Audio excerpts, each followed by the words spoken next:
khususnya untuk persatuan-kesatuan gereja. Ya, jadi kita fokusnya adalah kita ngomong Kristus saja. Shalom. G5 V, ya, ya itulah. Ya, jadi hmm, yuk kita mulai punya kerinduan, bukan cuma sekedar tahu firman, hafal firman, tapi ngerti.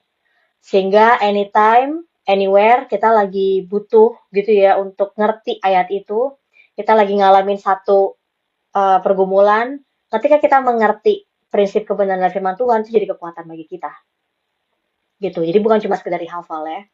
Ya, jadi hati-hati kalau kita, iya kita bersyukur ada orang-orang yang pintar, ada orang-orang yang menguasai, ada orang yang belajar secara khusus di area teologi. Tapi saya mau katakan kembali lagi fokusnya kita semua belajar untuk mengenal Tuhan. Karena Tuhan telah menyatakan diri kepada kita gitu ya. Jangan sampai kita semuanya ini mau belajar teologi untuk kemuliaan sendiri gitu ya. Salah kita ya. Ya, shalom semua. Salam kenal, selamat siang menjelang sore.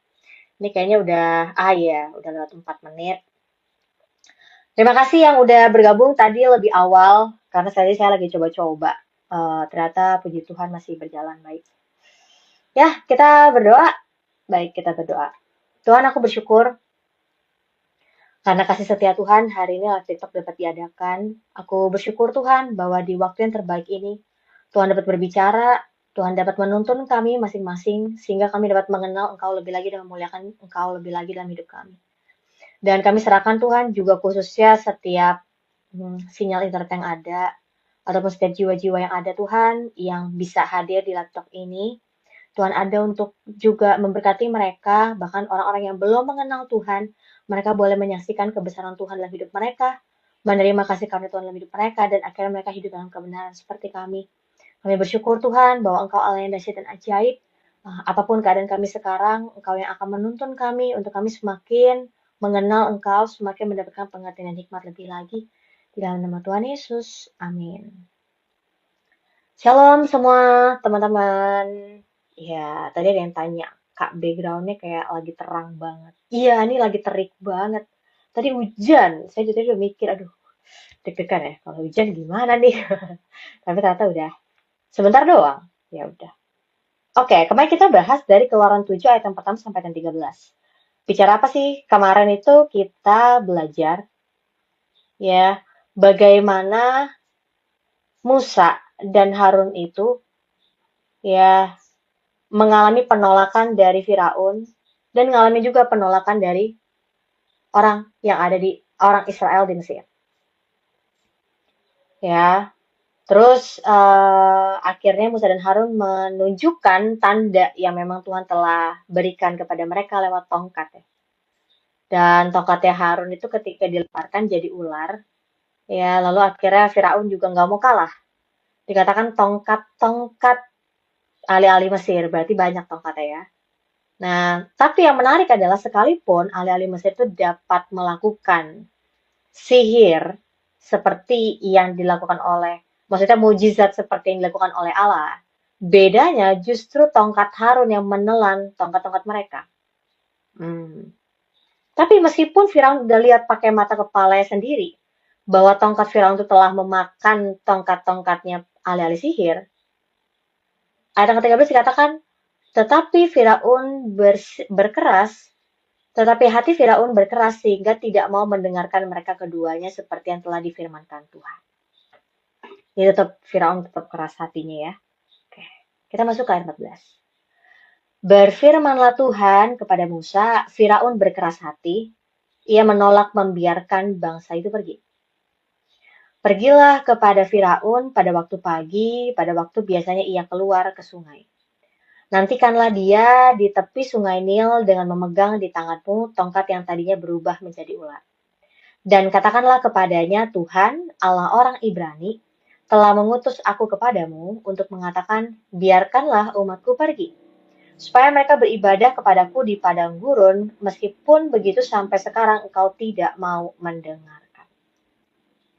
Sebab itu, beginilah firman Tuhan, hal yang berikut akan kau ketahui bahwa akulah Tuhan. Lihat, dengan tongkat yang di tanganku ini akan kupukul air yang di Sungai Nil dan air itu akan berubah menjadi darah. Dan ikan yang dalam Sungai Nil akan mati sehingga Sungai Nil akan berbau busuk. Maka orang Mesir akan segan meminum air dari Sungai Nil ini. Tuhan berfirman kepada Musa, katakanlah kepada Harun, ambillah tongkatmu, ulurkanlah tanganmu ke atas segala air orang Mesir.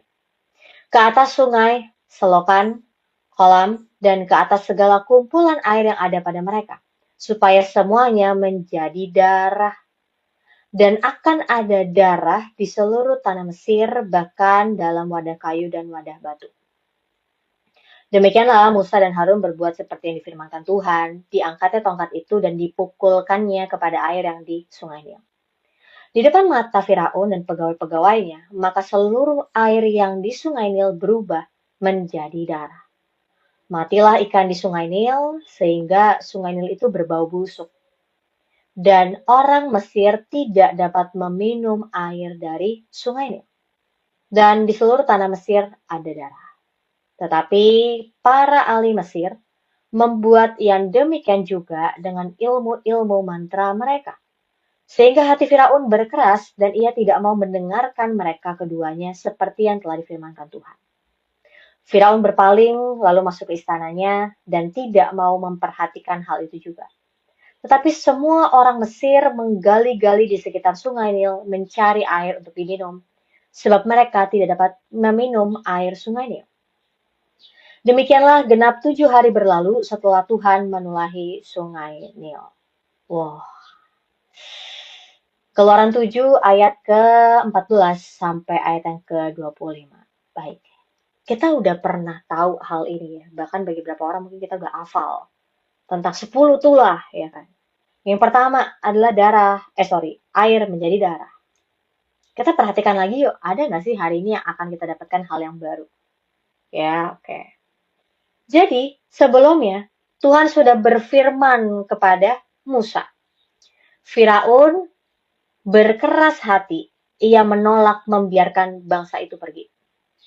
Dan kita lihat Firaun yang mengeraskan hatinya, ya, yang bukannya Firaun, ya banyak orang Firaun itu nggak mau melepaskan bangsa Israel, bukan. Kalau saya lebih terutamanya adalah Firaun tidak mau mentaati perkataan Allah orang Israel. Kenapa? Karena Firaun tidak mengenal Allah orang Ibrani dan tidak mempercayainya. Ya, saya percaya setiap orang yang kenal Tuhan pasti mempercayai Tuhan, betul? Tapi kalau nggak kenal Tuhan, gimana bisa mempercayai Tuhan? Ya kan? Nah, Firaun yang adalah Raja Mesir saat itu menyembahnya siapa? Dewa-dewi orang Mesir. Ya, tapi Allah orang Ibrani itu kan bukan termasuk dewa-dewi. Ya, sehingga Firaun nggak tahu ini siapa, ya kan? Kelebihannya apa, bagaimana penyembahannya kan gitu ya. Jadi, sekalipun Firaun berkeras hati menolak untuk melakukan apa yang jadi perintahnya Tuhan, lalu gimana? Tuhan berhentikah? Tidak. Melihat penolakan dari Firaun, Tuhan tidak berhenti. Kenapa? Karena Tuhan tetap fokus kepada janjinya, kepada rencananya. Ya, sepanjang kita bahas sebelumnya ya, pas sebelumnya. Jadi pergilah Firaun pada waktu pagi. Pada waktu biasanya ia keluar ke sungai. Jadi Firaun itu mandi ya di sungai gitu ya. Nah, jadi Tuhan berbicara kepada Musa, pergi kepada Firaun pada waktu Firaun itu lagi mandi di pagi hari. Tunggu dia di tepi Sungai Nil dengan memegang tongkatmu. Dengan spesifik tongkat yang tadinya berubah menjadi ular. Katakanlah kepada Firaun, ini perkataannya Allah. Tuhan Allah orang Ibrani telah mengutus aku kepadamu untuk mengatakan biarkanlah umatku pergi, supaya mereka beribadah kepadaku di padang gurun. Meskipun begitu sampai sekarang, engkau tidak mau mendengarkan. Jadi Musa menyampaikan ya bahwa perkataannya itu datangnya dari Tuhan Allah orang Ibrani. Musa dan Harun hanya menjadi penyambung lidah Allah supaya Firaun itu mau membebaskan orang Israel itu pergi dari Mesir ke padang gurun untuk beribadah. Ayat yang ke-17, sebab itu beginilah firman Tuhan. Dari hal yang berikut akan kau ketahui bahwa akulah Tuhan. Jadi ini adalah perkataannya Allah kepada Musa, ya, dan Musa dan Harun melanjutkannya kepada Firaun. Dari hal berikut ini akan kau ketahui bahwa akulah Tuhan. Jelas, namanya Tuhan, bukan dewa-dewi. Urutannya udah lebih gede Tuhan ya. Dari hal yang berikut akan kau ketahui bahwa akulah Tuhan. Lihat, dengan tongkat yang ada di tanganku ini akan kupukul air yang di sungai Nil, dan air itu akan berubah menjadi darah, oke? Dan ikan yang ada dalam sungai Nil itu akan mati, sehingga sungai Nil akan berbau busuk, maka orang Mesir akan segan meminum air dari sungai Nil. Seberapa banyak kita yang tahu bahwa sungai Nil itu penting banget bagi orang Mesir. Perekonomian mereka, kehidupan mereka itu bergantung banget dari sungai Nil. Ya, makanya kalau kita lihat beberapa literatur, sungai Nil itu benar-benar yang dihormatin banget. Sampai ada ya, dewa khusus yang ada di sungai Nil, gitu ya. Coba aja cari. Kaitannya sama 10 tulah ini kok. Ya, dewa-dewi. Nah, jadi Tuhan katakan dari hal ini akan kau ketahui bahwa akulah Tuhan. Apa? Tongkat yang ada di tanganku ini akan kupukulkan, cuma dipukul ya, bukan di serok-serok itu nggak dipukul aja. Air yang di sungai Nil ini akan berubah jadi darah. Bukan air merah ya. Bukan air kayak air sirup yang gitu ya, agak bening. Tapi bener-bener darah.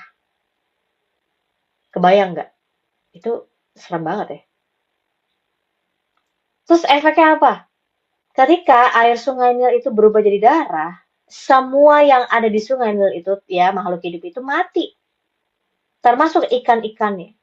Dan karena ikan-ikan di sungai Nil mati, maka akan berbau busuk.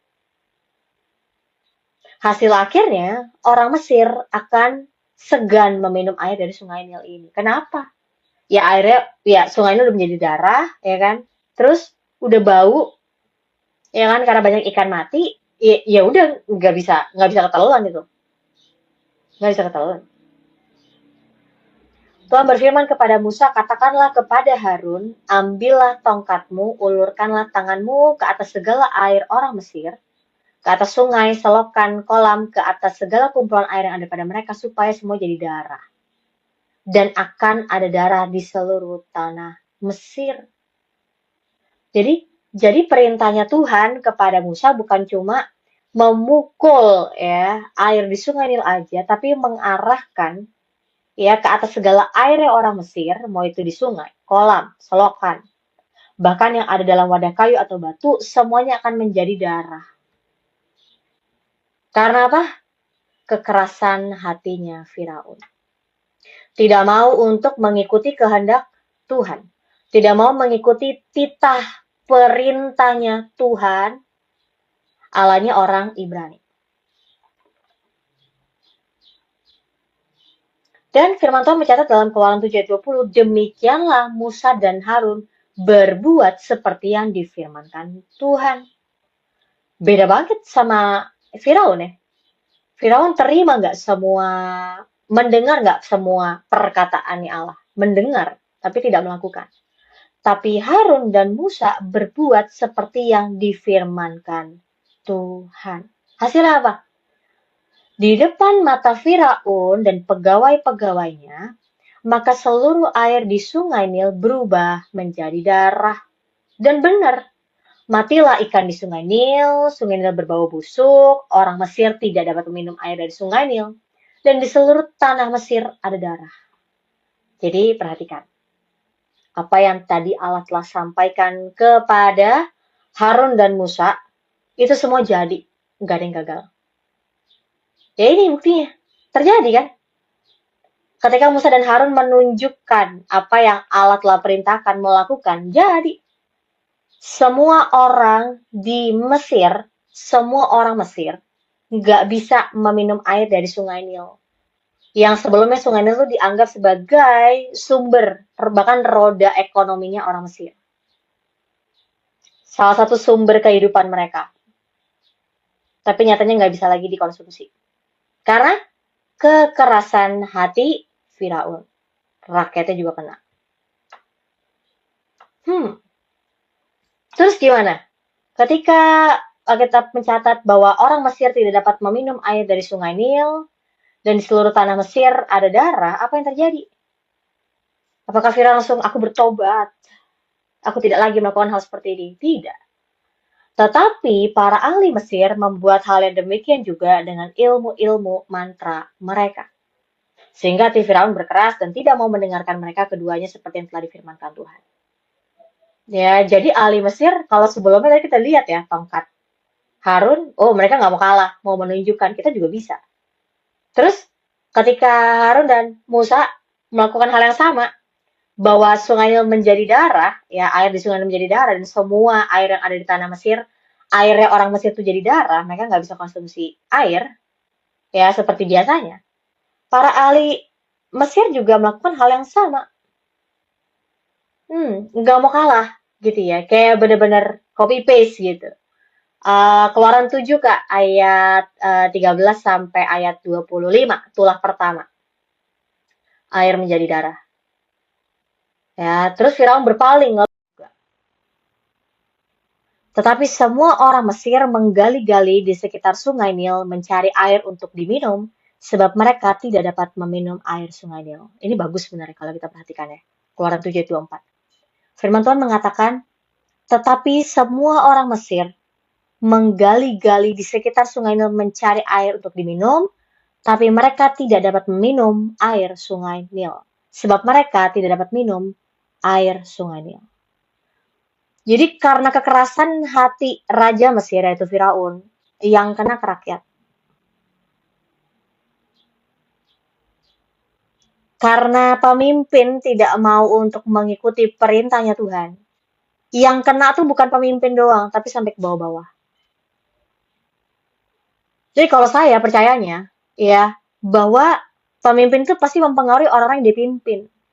Nah sekarang, Firaun tahu bahwa orang-orang Mesir itu mereka butuh air untuk diminum, tapi karena sungai ini udah nggak layak untuk diminum, dia tetap apa? Tetap untuk mengeraskan hatinya dan tidak mau memperhatikan hal itu juga.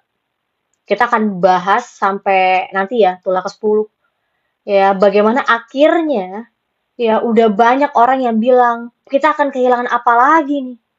Demi ya Firaun itu benar-benar pengen mengeraskan hatinya. Demikianlah genap 7 hari berlalu setelah Tuhan menulahi Sungai Nil. Jadi selama 7 hari. Kita 1 hari aja kalau misalnya kekurangan minum dikit udah langsung, aduh, udah sakit ya pinggangnya. Ini lagi 7 hari. Tapi pernah nggak sih memikirkan hal ini? Ih, kekerasan hatinya Firaun ini ngefek loh ke warganya, ke rakyatnya. Kok dia bukannya, ya nanti kita sepanjang nanti kita lihat ya.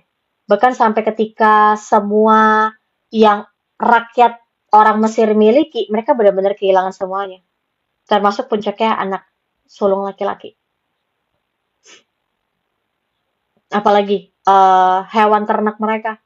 Bahkan ketika mereka ditimpa bahwa semua yang ada di apa yang mereka kelola dalam kebun mereka tuh semuanya gagal, hancur panennya.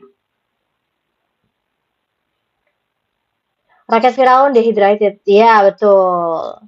Iya, tahu. Ya, karena dari kita, ya ini pentingnya ya kalau kita baca keluaran secara berurutan. Jelas bahwa Tuhan ingin memperkenalkan namanya, Tuhan ingin menyatakan kebesarannya. Sehingga bukan cuma Firaun ya, dan bangsa Mesir yang akan menyaksikan kebesarannya Tuhan, Allah orang Ibrani, bahkan sampai bangsa-bangsa di sekitar Mesir udah mendengar dan mereka benar-benar takut dan gentar kepada bangsa Israel. Bukan karena kekuatan bangsa Israel, tapi karena Allah yang beserta dengan mereka. Tahu dari mana? Ketika saya baca tembok Yeriko itu, bahwa rakyat di kota Yeriko itu udah takut mendengar bahwa bangsa Israel akan melewati daerah mereka. Luar biasa ya. Ya, jadi menariknya adalah ketika Tuhan punya rencana dan ada respon manusia yang mengeraskan hatinya, Tuhan itu nggak berhenti bekerja. Dan ya udahlah, kamu udah keras kepala gini, udahlah aku berhenti bekerja, enggak. Tapi Allah setia dengan janjinya, Allah setia dengan perkataannya, sehingga Allah itu ingin menyatakan apa yang dia janjikan. Dan bicara tentang akhirnya bangsa Israel bisa keluar dari tanah Mesir ini kan suatu tipologi ya, bahwa luar biasa banget gitu. Akhirnya dari bangsa Israel yang keluar dari perbudakan Mesir itu menjadi satu tipologi, kita ngerti bahwa kita yang tadinya adalah hamba budak dosa, karena Tuhan yang menyelamatkan kita jadi benar-benar diubahkan semuanya, identitas kita. Apalagi identitas kita, masa depan kita, kehidupan kita. Hmm. Tapi hari ini yang saya mau bagikan, ya, hari ini yang saya mau bagikan adalah dari tulah yang pertama ini. Yang pertama adalah Allah udah tahu bahwa Firaun akan mengeraskan hatinya. Tapi justru itu menjadi kesempatan bahwa Allah mau menyatakan kebesarannya. Bahwa Allah tidak, gini, banyak orang bilang bahwa rencana Allah itu bisa gagal. Oh, saya katakan nggak bisa. Mungkin bisa tertunda, tapi rencana Allah itu pasti jadi. Sepanjang saya baca firman Tuhan yang saya saksikan itu. Mau itu tertunda berapa tahun gitu ya, puluhan tahun, yang pasti janji Allah itu pasti jadi. Ajaib ya. Kita aja kalau misalnya janji sama orang kelamaan, lu udah capek gue, ya kan. Atau misalnya kita kayak udah nungguin dia lama gitu kan. Tapi hari ini kita belajar bahwa yang pertama Allah udah tahu Firaun itu akan mengeraskan hatinya, dan Allah udah kasih petunjuk kepada Musa dan Harun bahwa apa yang akan terjadi dan apa yang harus mereka lakukan. Dan ketika mereka melakukannya benar jadi. Jadi kita belajar apa? Bahwa perkataan Tuhan itu jadi. Jadi nggak ada yang gagal. Ya. Dan kemudian meskipun Firaun telah melihat sesuatu yang tidak biasa, gitu ya. Bahkan satu hal yang penting yaitu Sungai Nil yang dianggap sebagai sungai yang kudus, sebagai roda kehidupannya orang Mesir. Firaun udah melihat apa yang terjadi, tapi dia tetap mengeraskan hatinya dan gak mau memperhatikan hal itu. Sampai rakyatnya juga menderita, dia gak mau tahu. Nanti kita lihat bahwa pada akhirnya kekerasan hatinya Firaun itu semakin progresif ya, makin keras. Padahal rakyatnya udah begitu menderita, padahal rakyat udah bilang gitu ya, mereka nggak bisa lagi melakukan seperti yang Tuhan lakukan, ya tanda-tanda ajaib mujizat itu, tapi tetap Firaun sebagai pemimpin dia tetap keras kepala. Jadi kalau misalnya dikatakan bahwa ada yang mengatakan bahwa Allah itu yang menyatakan kepada orang Israel, kepada Firaun kebesarannya. Ya, tapi nanti kalau kita lihat akhirnya itu setelah Firaun akhirnya ya bersama dengan uh, pasukannya ya, ketika mereka membiarkan bangsa Israel itu pergi dan mereka mengejar, dan tiba-tiba mereka udah langsung dilahap sama laut gitu ya, langsung tenggelam dalam laut. Benar-benar mati di hadapan bangsa Israel. Ya, shalom semua. Jadi yang hari ini saya mau bilang, perkataan Tuhan itu, firman Tuhan itu benar jadi dalam hidup kita. Nah, sekarang pertanyaan adalah, kita tahu gak firman Tuhan itu apa dalam hidup kita? Kita tahu gak kehendak Tuhan tuh apa, rencana Tuhan tuh apa dalam hidup kita? Oh iya, rencana Tuhan tuh rencana yang masa depan yang penuh harapan, ya kan, gilang gemilang gitu kan. Iya, tapi tahu nggak apa yang jadi rencana Tuhan dalam hidup kita? Nggak tahu, ya udah baca firman. Gimana cara bisa menghidupi kehendak Tuhan, apalagi bagaimana bisa caranya untuk bisa melakukan firman Tuhan, ya baca Alkitab. Saya kemarin juga kepikir hal itu ya. Saya nggak mau jadi orang bergantung sama saya. Apa-apa nanya, apa-apa nanya. Bagus sih. Kalau dalam akademisi itu bagus. Bertanya itu adalah hal yang bagus. Tapi akhirnya kalau jadinya apa-apa bergantung sama saya dan bukan bergantung sama Tuhan, wah, saya yang harus berhati-hati. Jangan sampai akhirnya saya yang jadi menggantikan apa? Jadi memposisikan apalagi mengambil yang harusnya itu jadi bagiannya Tuhan. Jadi belakangan kalau misalnya ada orang nanya sama saya tanya balik, udah baca belum? Satu perikop. Gimana? Udah baca ayat-ayat lain? Saya tanya balik. Udah baca pasal sebelumnya, pasal sesudahnya. Supaya apa gini? Kita tuh ya nggak sama loh sama kepercayaan agama lain. Yang tinggal copy paste, enggak. Kita semua anak Tuhan tuh diajar, dituntun untuk kita mengerti. Sehingga kita akhirnya punya kehendak bebas untuk bisa bertindak, berkeputusan, gitu ya. Kalau kita cuma oh oke, okay. Kak Jingga, thank you. Aku tadi sempat kontak via Telegram. Kak Jingga, thank you banget ya. Tadi udah dibantu di awal-awal. God bless you. Ya, jadi kaitan tentang belajar sih. Iya, saya tahu prosesnya akan panjang. Aduh, saya perlu baca dulu ya semua kitab kejadian. Iya, memang belajar nggak instan. Tapi kan karena kita tahu bahwa ada penyertaan Tuhan, ada pengajaran Tuhan bersama dengan kita nggak perlu takut. Makanya harus belajar mulai dari sekarang kan gitu ya. Tapi gue nggak suka belajar, Kak. Ya, tapi bersama dengan Kristus, itu semua proses belajar. Oh ya, hari ini salah. Aku kira keinginan aku benar. Oh, ternyata salah. Oh, aku kira kayak gini tuh caranya boleh loh. Aku kira ini aman-aman aja loh Tuhan. Oh, ternyata ini nggak aman ya, kan gitu ya. Makanya luar biasa kita dikasih kesempatan untuk kita belajar, untuk kita bangkit, untuk kita bangun, untuk kita berharap lagi sama Tuhan. Nah, jadi ini baru tulah pertama ya, air menjadi darah. Dan terjadinya juga di Sungai Nil. Benar-benar saat itu Sungai Nil itu adalah ya, sumber kehidupannya bangsa bangsa Mesir. Roda ekonominya mereka gitu. Dan ini langsung keputus gitu ya. Sampai bukan hanya beberapa orang, tapi seluruh rakyat orang Mesir itu keganggu. Gara-gara kekerasan hati Firaun. Oke, kita masuk. Cepat bahas ini. Pemimpin. Ya, jadi nanti kita lihat pride Firaun tuh makin lama makin kelihatan. Sombong sekali dia gitu ya berhadapan dengan Tuhan. Karena dia merasanya dia memang keturunan dewa kan, salah satu dewa juga kan. Dia menganggap dirinya keturunan dewa matahari. Jadi ketika dia dengar ada Allah orang Ibrani, dia nggak mau kalah. Dia mau tunjuk siapa yang lebih kuat, kan gitu. Ya, tapi yang kalau yang saya perhatikan, dia tahu bangsa Mesir itu kekurangan air. Kok bisa-bisanya gitu loh. Karena kekerasan hatinya jadi membiarkan rakyat itu menderita.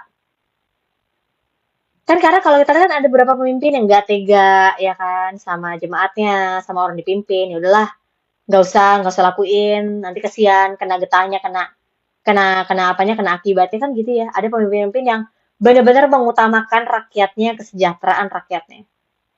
Tapi tidak dengan Firaun. Parah ya. Ya. Makanya sebenarnya menurut saya jadi pemimpin itu pasti kok gengsi paling. Iya betul-betul. Gengsi. Karena dia merasa dia kan keturunan dewa. Ini siapa Allahnya orang Ibrani? Ya, nah jadi ini kita lihat dari tulah yang pertama ya, karena kekerasan hatinya Firaun, Allah itu ingin menunjukkan dirinya bahwa akulah Tuhan. Jelas beda banget. Kalau dewa-dewi kan masih dewa-dewi. Ya, kalau kita juga belajar nanti sepanjang tulah ini, ya yang ada di sungai ini aja nggak bisa kemana-mana. Yang ada di matahari, yang ada di langit aja nggak bisa kemana-mana.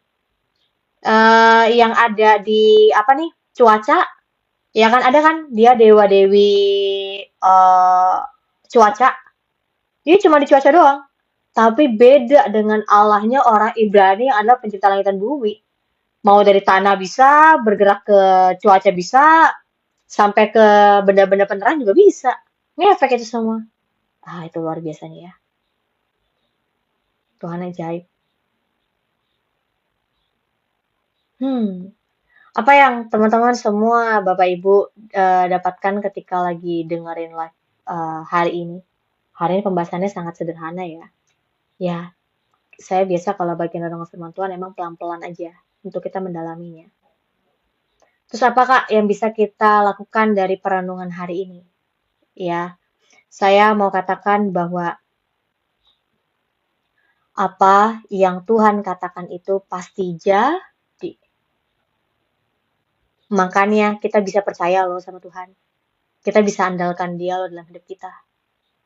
Ya, kenapa sih banyak orang sulit banget percaya sama Tuhan? Tuhan tuh baik, Tuhan tuh penuh kasih, Tuhan tuh adil. Dan kita yang percaya dan mengandalkan Dia karena kita tahu kita bisa benar-benar menggantungkan hidup kita, mengandalkan Dia. Tapi kenapa kita malah lebih suka untuk mengandalkan yang lain? Yang lebih jahat, yang nggak setia, ya kan? Yang nggak adil juga, yang terbatas juga, yang adalah ciptaan. Kenapa kita nggak mau belajar untuk aku mau kenal Tuhan, aku mau percaya sama Tuhan, karena Tuhan aku baik, karena Dia benar, karena Dia kudus, karena Dia sungguh teramat baik setia dalam hidup saya. Ya, kenapa? Kenapa? Ya, Allah menyatakan kuasanya, kita punya Allah yang penuh kasih dan maha kuasa. Betul. Ada Ena. Amin. Amin. Israel sangat rindu bersama-sama Firaun dan agamanya sempurna. Logika sehat. Iya. Sekarang saya tanya ya, kenapa sih banyak orang tuh sulit banget untuk percaya sama Tuhan? Ya, kalau jawaban gampangnya dosa ya. Tapi kalau mau dipanjangin apa? Karena memang manusia lebih suka untuk percaya dan mengandalkan dirinya sendiri. Sama kayak Firaun. Wah, saya punya ahli-ahli Mesir juga bisa lakukan hal yang sama. Terus apa hebatnya Allah orang Ibrani, betul? Dan nanti kita lihat benar-benar akhirnya Allah menyatakan dirinya kebesarannya.